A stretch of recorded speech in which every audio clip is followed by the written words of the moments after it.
l'Assemblée nationale, le nombre des députés.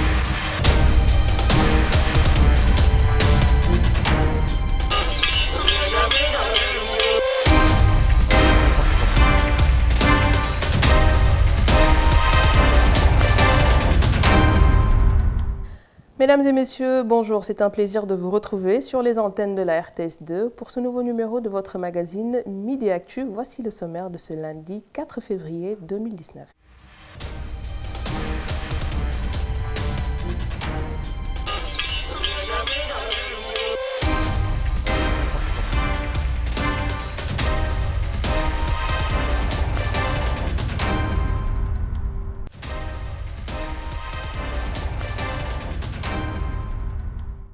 Alors, comme tous les lundis, bien sûr, il nous accompagne dans Midi Actu, Mamcher Ndiaye. Bienvenue à vous. Bienvenue, bonjour Léna. Et ce matin, ça va? Ça va très bien, merci. La semaine commence bien? Ça commence très bien. Alors, nous démarrons avec l'actualité côté société. Un nouvel opérateur téléphonique au Sénégal, un quatrième donc qui va venir concurrencer chez nous, Orange, Tigo et encore Expresso 75. Ce sera son indicatif suivant ce reportage.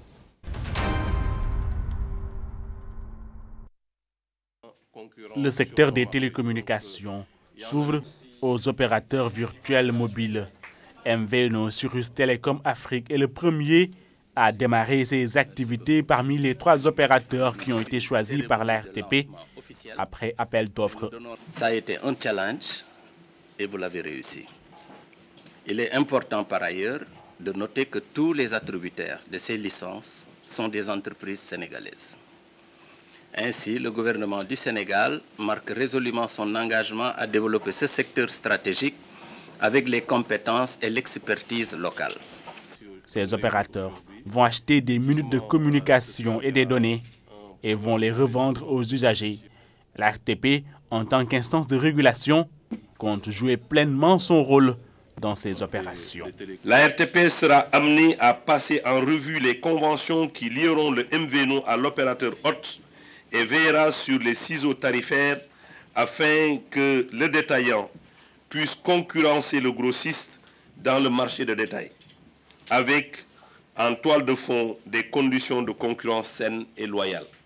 Cyrus Telecom Afrique travaille avec l'opérateur Tigo et toute une gamme de services est prévue pour les usagers, l'assurance, le mobile banking et le multimédia. MVNO, oui. Nouvel opérateur qui va bientôt débarquer chez nous avec l'indicatif 75. Effectivement, oui. Je pense que c'est de l'innovation. Hein. En tout cas, c'est toujours des choses que les gens attendent, surtout dans ce domaine précis. Avoir toujours un nouvel opérateur, ça élargit le secteur en tant que tel. Tout à fait, ça élargit le secteur et ça permettra bien sûr à nous autres consommateurs de pouvoir bénéficier de plus d'offres. Effectivement. De plus de choix aussi. Voilà, quand on a plus d'offres, on a plus de choix et espérons que le prix soit compétitif comparé à ce qu'on voit assez souvent sur le marché. Tout à fait. Et nous passons à la suite de Midi Actu. Comme promis donc la semaine dernière, aujourd'hui nous nous intéressons à la communication corporate ou encore appelée communication institutionnelle, communication d'entreprise qui englobe 2 parties, la communication interne et la communication externe suivant cet élément. La communication institutionnelle peut être définie comme une communication englobante reposant sur 2 niveaux, l'interne qui concerne les actionnaires, les salariés, les dirigeants, et l'externe qui concerne les clients, fournisseurs, pouvoirs publics, médias. Elle passe par la promotion publicitaire mais ne peut se résumer à cela. Elle se joint à toutes les actions de l'organisation. Elle s'applique tant aux entreprises privées qu'aux institutions publiques. Jugée sérieuse et légitime, la communication corporate est souvent l'occasion de prôner certains messages rarement objectifs. On ne vend pas les produits directement, mais l'institution, les valeurs de l'entreprise. La communication institutionnelle se distingue de la communication commerciale puisqu'elle n'a pas le même rôle. La communication commerciale a pour but de vendre un produit. À l'inverse, la communication institutionnelle est la communication de l'entreprise.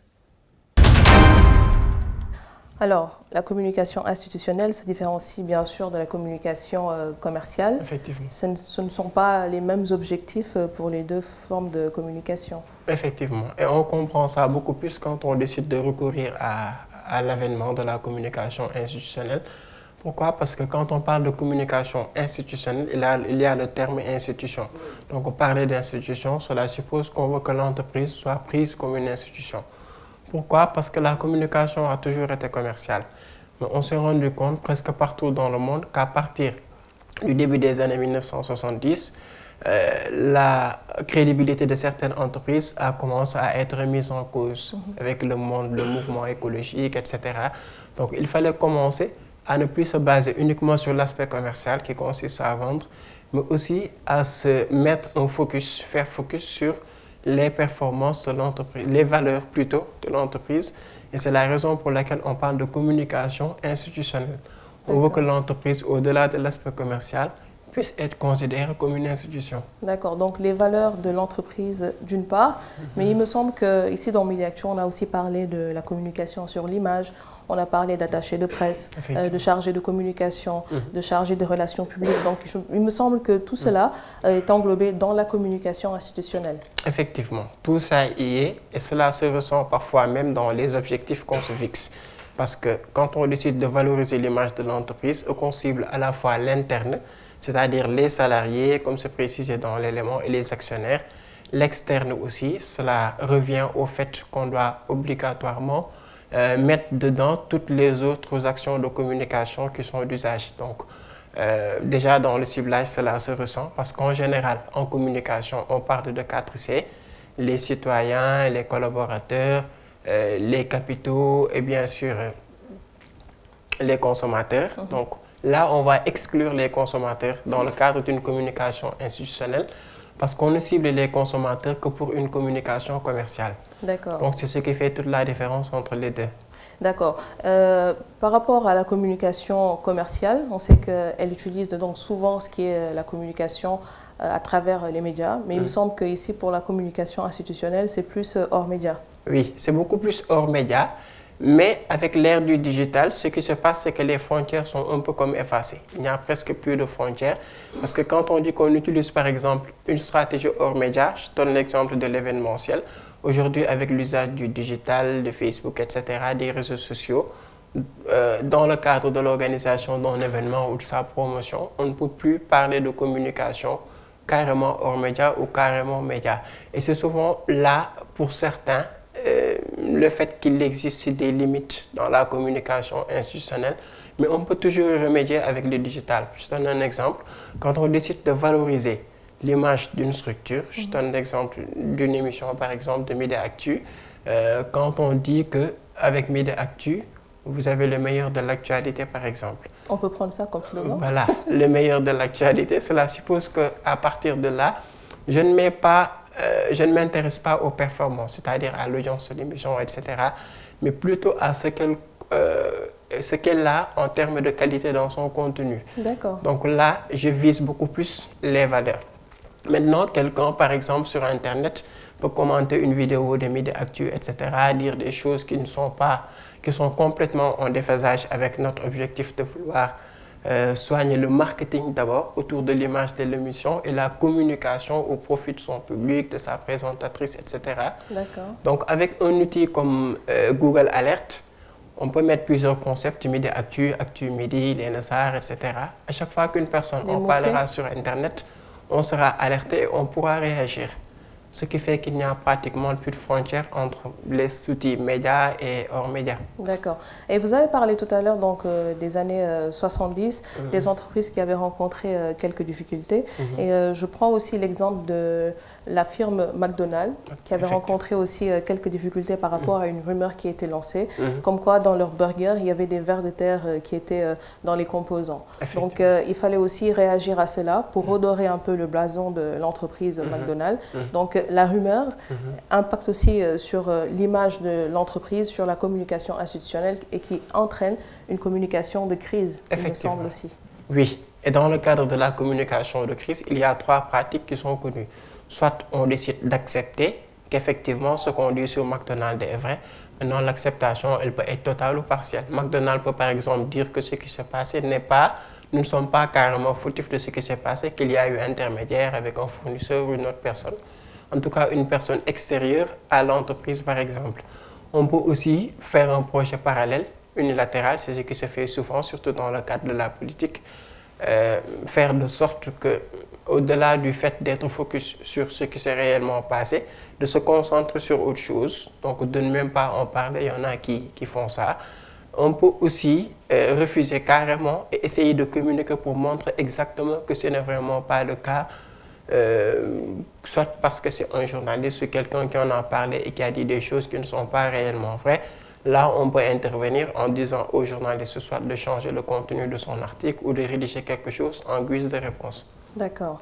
Donc, si on devait faire une simulation, un cas pratique, deux entreprises qui vendent des matériels informatiques, comment est-ce que l'une peut faire pour se différencier de l'autre par rapport à sa communication institutionnelle? Tout ça repose sur la stratégie de communication en tant que telle. Parce que d'habitude, on commence nos stratégies de communication dans la plupart des entreprises sénégalaises en se fixant des objectifs.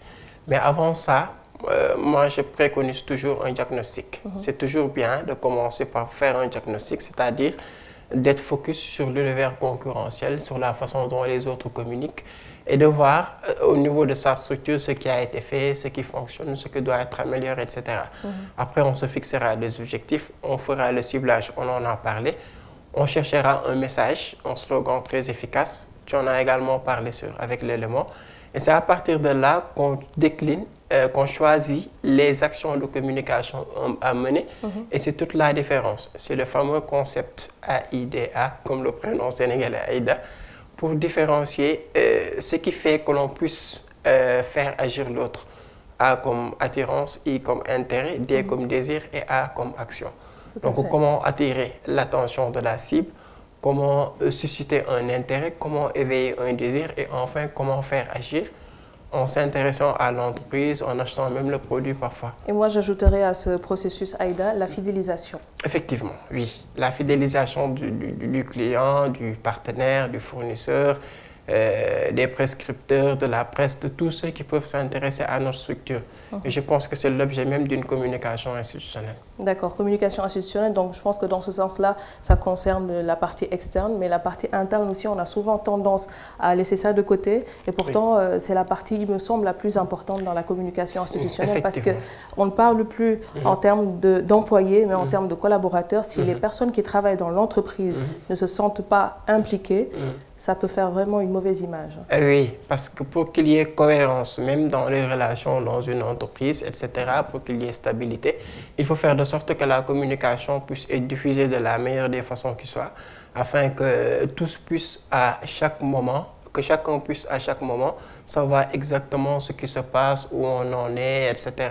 Donc c'est quelque chose de vraiment essentiel. Sinon, on risque, je donne un exemple, quand on a par exemple un attaché de presse ou un chargé de communication qui n'informe pas un matin sur ce qu'on dit sur l'entreprise dans la presse, etc., un salarié peut-être peut dans la rue ou chez lui entendre quelqu'un parler de l'entreprise dans laquelle il se trouve lui-même et ça c'est le comble. Tout à fait. Et nous passons à la suite de Midi Actu. Il y a 170 ans, l'esclavage était officiellement aboli dans les colonies françaises. C'était en 1848. Mais avant cela, bien sûr, une première abolition de l'esclavage avait eu lieu le 4 février 1794 et c'est l'éphéméride du jour.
Alors, Mamcher, comme je l'ai dit tout à l'heure, 1794, la première abolition de l'esclavage qui a été après cela rétablie par Napoléon Bonaparte. Donc, de toute façon, ça concerne directement notre histoire. Oui, ça concerne notre histoire et c'est vraiment dommage. Il y a quelques 2 ou 3 minutes, on parlait ici de communication institutionnelle. On parlait de produits. Là, quand on voit que le produit, la marchandise, c'était l'être humain, c'est une erreur. Tout à fait. Et c'est quand même bien de jeter un regard parfois sur le passé. Ça permet de savoir comment vivre le présent et surtout mieux préparer l'avenir pour que certaines bavures ne puissent pas être répétées. Tout à fait d'accord. Et nous passons donc à la chronique sécurité du jour. Alors, depuis quelques années maintenant, il existe au Sénégal des agents de sécurité de proximité. Leur rôle est bien défini, même si parfois beaucoup de Sénégalais ne comprennent pas les limites donc, de ces agents de sécurité de proximité suivant cet élément. C'est le décret numéro 2013-1063 qui a permis la mise en place de l'agence d'assistance de sécurité et de proximité. L'allocation budgétaire optimale en 2017, au-delà du budget de fonctionnement, a permis de couvrir l'intégralité des pécules et salaires pour l'année de création. En 2017, toujours, l'agence comptait un effectif de presque 10 000 ASP. Ces derniers travaillent en étroite collaboration avec la police, la gendarmerie, entre autres. Toutefois, il n'est pas rare de voir des Sénégalais s'insurger du pouvoir que des agents s'attribuent notamment au niveau de la circulation. Toutefois, le Conseil de discipline a tenu 2 sessions pour statuer sur le cas de comportement d'ASP non conforme à leur statut. À ce titre, différentes sanctions ont été prises allant de la radiation à la réaffectation en passant par l'avertissement. Au total, 67 ASP ont été radiés pour manquement grave. Donc voilà, ça aussi, ça reste une préoccupation pour beaucoup de Sénégalais qui ne comprennent pas souvent, on l'a dit dans l'élément, pourquoi un ASP peut se permettre de retirer, de demander en tout cas le permis de conduire alors que c'est quelque chose qui est strictement confié à l'agent de police ou de la gendarmerie qui doit gérer la circulation. Donc il fallait quand même s'appuyer sur cela et un peu tenter d'expliquer. Voilà, moi je ne sais pas comment, peut-être avec Internet ou avec des tutoriels, etc. Ce serait quand même bien de définir, d'expliquer un peu, j'allais dire, la responsabilité de ces agents ASP pour que les gens puissent comprendre. Parfois on les voit dans la circulation, on les voit un peu partout. Un jour, j'ai entendu quelqu'un dire quelque chose de très banal. Il pense que les ASP devaient toujours être assis devant les communes, les mairies ou les écoles, etc. Pourquoi il les voit dans la circulation, sur la route, etc. Donc cela montre que il n'y a pas encore assez de communication pour que les gens comprennent vraiment le rôle qui est très crucial quand même et qui est voilà, très bien pour la sécurité de proximité. Parce que quand même, ils veillent à notre sécurité, ils travaillent de concert avec la police et la gendarmerie. Voilà. Donc ils ont quand même un rôle important pour la population, mais seulement il faudrait délimiter tout cela. Voilà, il faut délimiter ça, il faut en parler pour que les gens comprennent exactement quel est le rôle d'un agent de l'ASP, etc. Tout à fait. Nous passons, Mamcher, si vous voulez bien, à la dernière partie de Mini Actu. D'accord. Alors, dans l'article de la semaine, nous nous intéressons à la présidentielle du 24 février 2019. Nous avons donc choisi ce reportage de notre consoeur Anaïs Nyanya Mané sur la couverture médiatique de la présidentielle, suivant son reportage. Comme dans la plupart des médias sénégalais, on s'active pour une couverture sans faille de la campagne électorale pour la présidentielle du 24 février.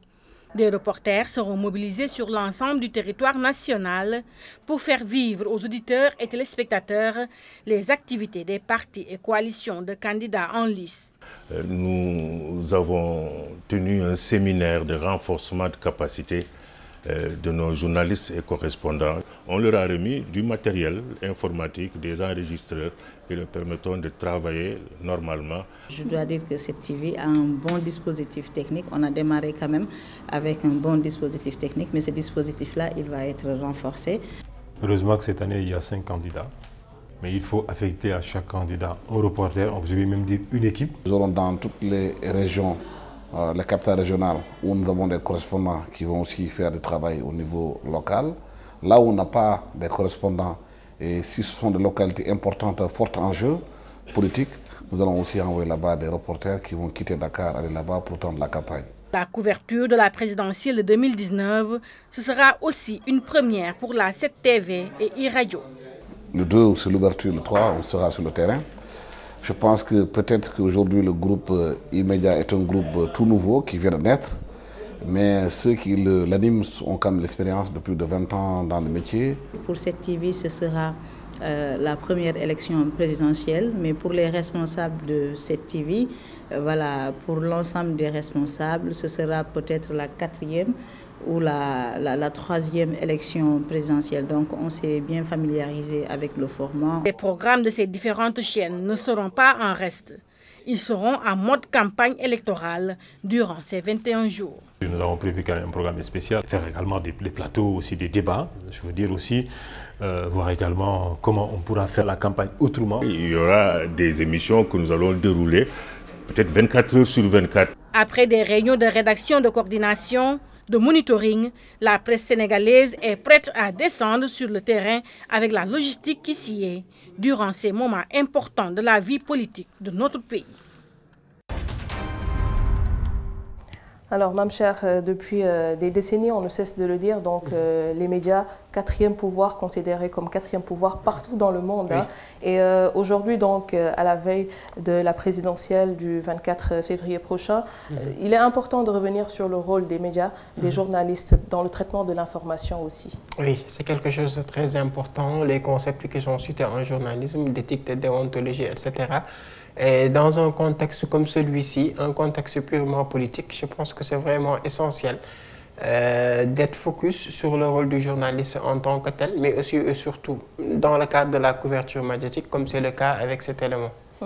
Et encore insister sur le fait que tous ceux qui publient sur les réseaux sociaux ne sont pas forcément des journalistes, ce sont le plus souvent des blogueurs qui n'ont pas de diplôme en journalisme, qui ne sont pas des journalistes, et que les fake news, pour la plupart du temps, ce ne sont pas les journalistes. Oui, la plupart du temps, cela résulte de... Tu sais, actuellement, les gens, quand ils ont un smartphone et assez de connexion Internet, assez de débit, etc., ils se considèrent comme un journaliste. En tout cas, on veut toujours être le premier à savoir une chose, à avoir une information, à la diffuser, etc. Mais tout ceci ne va pas de pair avec le canal dans lequel le journalisme passe. Donc, c'est le traitement de l'information, c'est le fait de vérifier si ce qu'on dit sur tel candidat ou tel autre... Informer juste voilà, vrai. Informer juste vrai, une information vérifiable, vérifiée, de sources sûres. C'est le fait d'être plutôt dans le concept de ce que les journalistes français, un journaliste français appelle honneur médiatique et non dans l'horreur médiatique. Tout à fait. Et il me semble que vous aussi, parce qu'il faut le rappeler aux téléspectateurs, vous êtes notre consultant tous les lundis pour la chronique communication, mais parallèlement, vous êtes aussi journaliste. Et il me semble que pour la présidentielle, vous avez aussi des activités. Oui, je suis aussi journaliste à senpresse.com. J'ai lancé avec des amis un site d'information générale. Nous sommes en train de tout faire pour organiser et faire de sorte que la couverture médiatique de toute l'élection présidentielle puisse se faire. C'est vrai que ce n'est pas facile, c'est un vrai travail de terrain. Et quand on a 5 candidats, chacun avec son agenda, ce n'est pas évident. Mais on fait de sorte de pouvoir informer en temps réel surtout. Rappelez-nous rapidement les dates de vos chroniques. Je fais des chroniques les mardis et les vendredis sur senpresse.com. Donc, je faisais avant, je les publie les matins, c'est des chroniques écrites. D'accord. Donc, je faisais depuis quelques mois les portraits des différents leaders politiques tous les mardis. Là, durant toute la période électorale, je vais me concentrer tous les mardis et jeudis sur l'actualité politique, etc. Et la première sera publiée demain, Inch'Allah. Et ça fera le compte. Nous aussi, durant cette période de campagne, nous allons aussi dans Midi Actu, les lundis en tout cas, nous concentrer sur la présidentielle, ce qui fera que lundi prochain, on va essayer de parler de communication politique. Si effectivement, on en parlera lundi prochain, Inch'Allah. Voilà. Merci beaucoup, Mame Cheikh. Merci, Léna. On se dit à lundi. Tout à fait. C'est la fin donc de Midi Actu. Comme tous les lundis, il nous accompagne dans le numéro du lundi de Midi Actu. Donc, Mame Cheikh Ndiaye, journaliste, chroniqueur et aussi consultant en communication. C'est la fin de Midi Actu pour aujourd'hui. Nous revenons demain à partir de 12 h. Et on se quitte avec la météo du jour. Au revoir.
l'Assemblée nationale, le nombre des députés.